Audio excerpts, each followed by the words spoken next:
بسم اللہ الرحمن الرحیم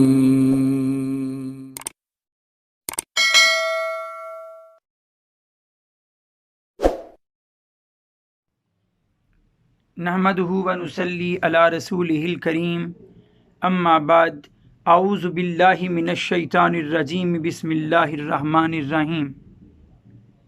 سب دیکھنے سننے والوں کو السلام علیکم۔ رب اشرح لی صدری ویسر لی امری واحلل عقدۃ من لسانی یفقہوا قولی۔ آج ایک بار پھر سے آپ کے سامنے 17واں پارہ لیے ہوئے موجود ہوں۔ 17ویں پارے میں دو بہت اہم صورتیں موجود ہیں، سورہ انبیاء اور پھر سورہ حج۔ پہلی سورہ مبارکہ سورہ انبیاء اور سورہ حج، دوسری جو سورہ مبارکہ ہے، اس میں دونوں میں بنیادی جو سبق ہے وہ عقائد پر مبنی ہے۔ ساری صورت میں سورہ انبیاء میں بھی اور سورہ حج میں بھی جو بنیادی نقطہ ہے وہ بنیادی عقائد ہیں۔ خاص طور پر اللہ تعالیٰ نے اپنی توحید، پھر رسالت محمدی صلی اللہ علیہ وآلہ وسلم اور آخرت جو ہے اس کا بھرپور انداز میں بیان فرمایا ہے۔ اب دیکھیے، سورہ انبیاء کی بات کروں تو سورہ انبیاء کی آیت نمبر 22 میں اللہ تعالیٰ فرماتے ہیں لَوْ كَانَ فِيهِمَا آلِهَةٌ إِلَّا اللَّهُ لَفَسَدَتَا، اگر زمین و آسمان میں ایک اللہ کے سوا کوئی اور معبود ہوتا تو دونوں میں جھگڑا ہو جاتا، یعنی دونوں خداؤں میں جھگڑا ہو جاتا، یا زمین و آسمان دونوں میں فساد برپا ہو جاتا۔ کوئی ایک اپنی رائے چلانا چاہتا، دوسرا اپنی رائے چلانا چاہتا اور اتفاق نہ ہوتا اور دنیا کا نظام درہم برہم ہو جاتا۔ اس دنیا کا مربوط، اس دنیا کا منظم نظام یہ بتاتا ہے کہ اس کائنات کو چلانے والا اگر ہے تو وہ صرف اور صرف ایک اللہ ہے۔ پھر دیکھیے، جہاں تک رسالت کی میں بات کروں، اللہ تعالیٰ نے سورہ انبیاء ہی کی آیت نمبر 7 میں فرمایا وَمَا أَرْسَلْنَا قَبْلَكَ إِلَّا رِجَالًا نُوحِي إِلَيْهِمْ، اے نبی ہم نے آپ سے پہلے بھی جتنے بھی رسول بھیجے ہیں وہ سب کے سب مرد تھے۔ ایک تو یہ بات بتا دی، مردوں میں سے نبی چنے گئے، عورت نبی نہیں ہوئی کبھی بھی۔ اور دوسری یہ بات بتا دی کہ وہ اپنی مرضی سے کچھ نہیں بتاتے تھے لوگوں کو، وہ تو اللہ کا پیغام پہنچاتے تھے۔ پھر اس کے ساتھ ہی ایک تیسری چیز جس کا ذکر یہاں ان آیات میں ہمیں ملے گا، سورہ انبیاء میں بھی اور سورہ حج میں بھی، وہ ہے آخرت کا تصور۔ بڑے بھرپور انداز میں اللہ تعالیٰ نے آخرت پر ہماری توجہ دلائی ہے۔ آپ دیکھیے، اگر ہم دیکھتے ہیں سورہ حج کی آیت نمبر 7 میں اللہ تعالیٰ فرماتے ہیں وَأَنَّ السَّاعَةَ آتِيَةٌ لَا رَيْبَ فِيهَا اور وَأَنَّ اللَّهَ يُبْعَثُ مَنْ فِي الْقُبُورِ، کہ اے لوگو سن رکھو، قیامت آ کر رہے گی اور اللہ ایک دن جو قبروں میں پڑے ہیں انہیں ضرور دوبارہ اٹھائے گا۔ بعض کا سوالات کیے جاتے ہیں کہ جی ہندوؤں کو یا کسی اور کو تو جلا دیا جاتا ہے، تو کیسے وہ قبروں سے اٹھیں گے؟ تو یاد رکھیے، اس کا جواب بھی حدیث میں موجود۔ نبی کریم صلی اللہ علیہ وآلہ وسلم نے فرما دیا قبر سے مراد وہ گھڑا نہیں جس میں تم مردے کو دفن کرتے ہو، بلکہ قبر سے مراد وہ حالات ہیں جس سے ہر کسی کو مرنے کے بعد روحانی طور پہ گزرنا پڑتا ہے۔ آگے بڑھوں، عقائد کے ساتھ ساتھ ہمیں کچھ اور باتیں بھی ملتی ہیں۔ مثلا اگر میں دیکھوں سورہ انبیاء کا رکوع نمبر 5 تو اس میں حضرت ابراہیم علیہ السلام کا واقعہ ہے۔ جب انہوں نے اپنی قوم کے لوگوں کو حق بات کی تلقین کی، ان کی بت پرستی کو غلط کہا، تو وہ لوگ اڑ گئے اور کہنے لگے کہ اس کو حرقوہ، اس کو جلا دیتے ہیں۔ آگ کا الاؤ روشن کیا گیا اور حضرت ابراہیم علیہ السلام کو اس میں ڈال دیا گیا۔ رکوع نمبر 5 میں اس کا ذکر، رکوع نمبر 5 کی آیت نمبر 69 میں 69 میں اللہ تعالیٰ فرماتے ہیں قلنا، کہا ہم نے، یا نارو، اے نار، کونی، ہو جا، بردم و سلامن علی ابراہیم، ٹھنڈک والی اور سلامتی والی بن جا ابراہیم کے لیے۔ ایمان کی ایسی مضبوطی ابراہیم علیہ السلام کی کہ آگ بھی ٹھنڈی ہو جاتی ہے، آگ بھی انہیں کوئی گزند کوئی نقصان نہیں پہنچا پاتی۔ علامہ اقبال کہتے ہیں نا، آج بھی ہو جو براہیم کا ایماں پیدا، آگ کر سکتی ہے انداز گلستاں پیدا۔ یقیناً آج بھی آگ ٹھنڈی ہو سکتی ہے، لیکن ایمان کی حرارت دلوں میں حضرت ابراہیم علیہ السلام جیسی ہو۔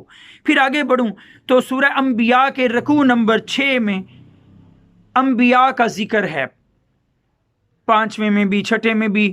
کبھی حضرت ادریس علیہ السلام کا نام آتا ہے، کبھی حضرت داؤد علیہ السلام کا، حضرت سلیمان علیہ السلام کا، حضرت اسماعیل علیہ السلام کا، حضرت موسیٰ علیہ السلام کا، اور پھر ساتھ ہی کچھ پیغمبروں کے ناموں کے ساتھ ان کی ہوئی اللہ کے حضور دعائیں آتی ہیں۔ آج آپ کے سامنے وہ دعائیں پہنچانا چاہوں گا، کیونکہ ان دعاؤں کی بڑی فضیلت آئی ہے احادیث میں۔ ہم وہ دعائیں کریں، انشاءاللہ اللہ تعالیٰ وہ مصائب اور تکالیف جو ہمیں درپیش ہیں اللہ تعالیٰ انہیں دور فرمائے گا اور ہمیں مصیبتوں سے نجات دے گا۔ پہلے آیت نمبر 83 میں حضرت ایوب علیہ السلام کا ذکر ہے، وَأَيُّوبَ إِذْ نَادَى رَبَّهُ أَنِّي مَسَّنِيَ الضُّرُّ وَأَنْتَ أَرْحَمُ الرَّاحِمِينَ۔ اور وہ وقت یاد کرو جب ایوب نے اپنے رب کو پکارا تھا کہ اے میرے رب، مجھے مصیبت نے تکلیف نے آ لیا ہے،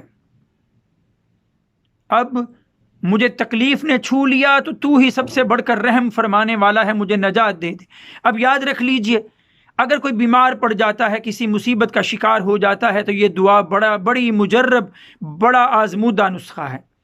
پھر آگے آیت نمبر، اگر میں بات کروں آیت نمبر 83 سے آگے جو ہے چلتے ہوئے آیت نمبر 87 میں 87 میں اللہ تعالیٰ فرماتے ہیں حضرت یونس علیہ السلام کے بارے میں کہ جب وہ مچھلی کے پیٹ میں چلے گئے اللہ کے حکم سے، تو وہاں اس تاریک پردوں میں مچھلی کے پیٹ میں اس مصیبت کے وقت میں اللہ کو پکارتے ہیں اس کا اسم اعظم لے کر، لا الہ الا انت سبحانک انی کنت من الظالمین۔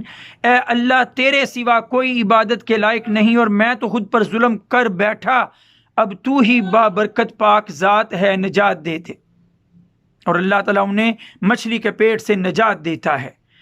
پھر بات کروں کہ مصیبت کی اس دعا کے بعد حضرت زکریا علیہ السلام کا ذکر ہے 89 نمبر آیت میں، 89 نمبر آیت میں، وزکریا، اور زکریا علیہ السلام کا وقت بھی یاد کرو، اذ نادا ربہ، جب انہوں نے پکارا اپنے رب کو، ربی لا تذرنی فردن، اے میرے رب مجھے تنہا نہ چھوڑ دینا۔ بڑھاپے میں پہنچ گیا، اولاد نہیں تھی، دعا کیا اللہ مجھے تنہا نہ رہنے دینا، وَأَنْتَ خَيْرُ الْوَارِثِينَ، اور تو سب سے بہترین جو ہے وہ وراثت دینے والا ہے، تو ہی وارث ہے ہمارا۔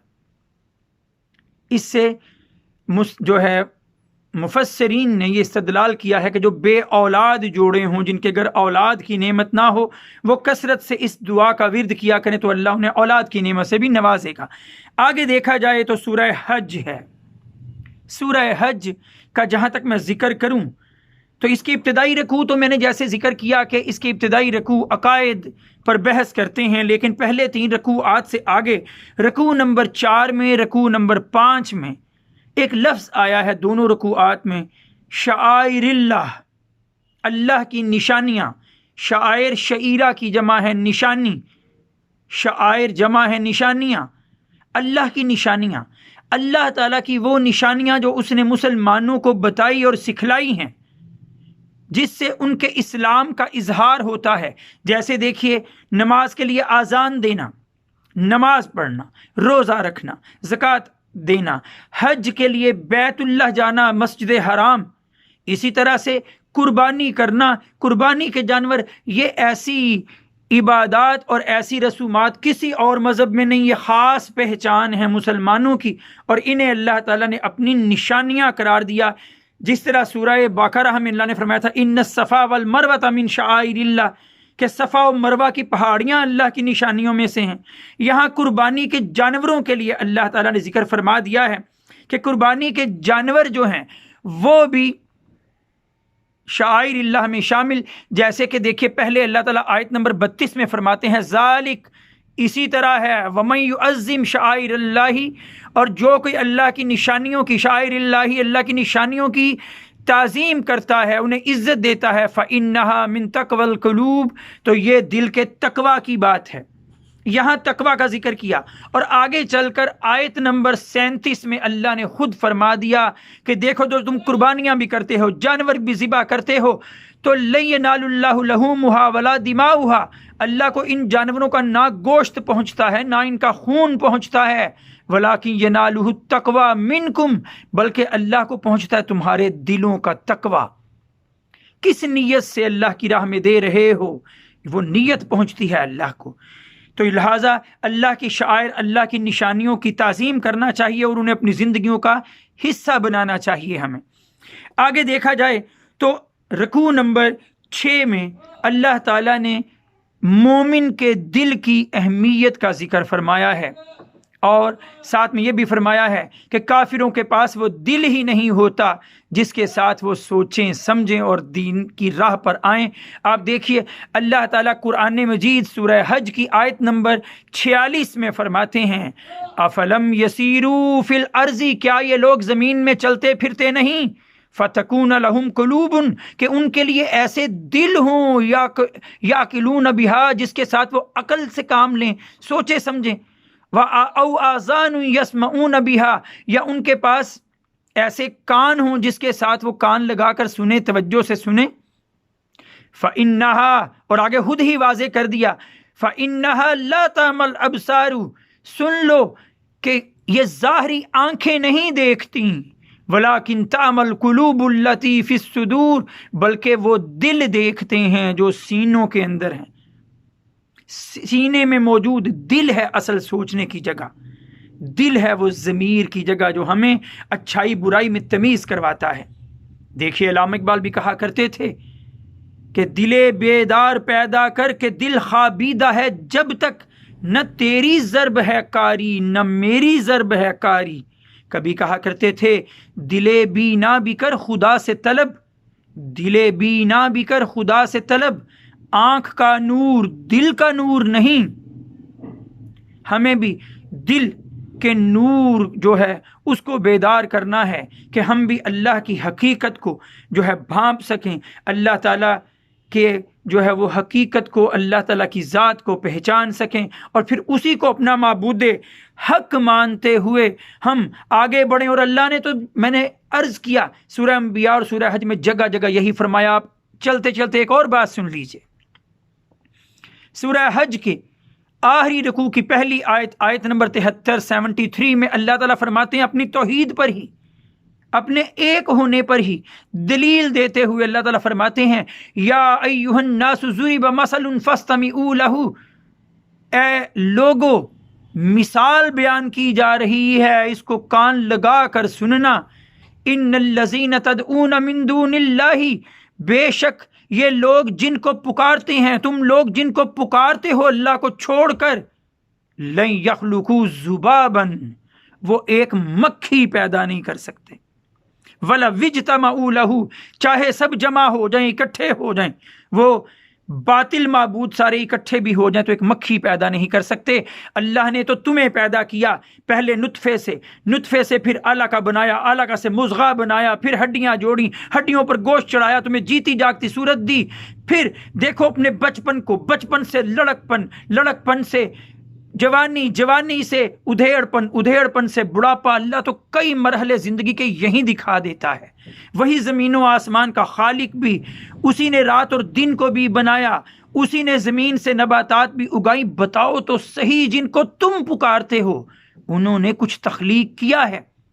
اور جب جواب نفی میں آئے تو پھر جان لو عبادت کے لائق بھی صرف اور صرف ایک اللہ ہی ہے، ہمیں گردن اسی کے سامنے جھکانا ہے۔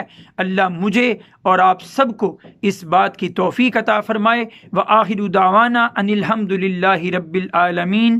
السلام علیکم۔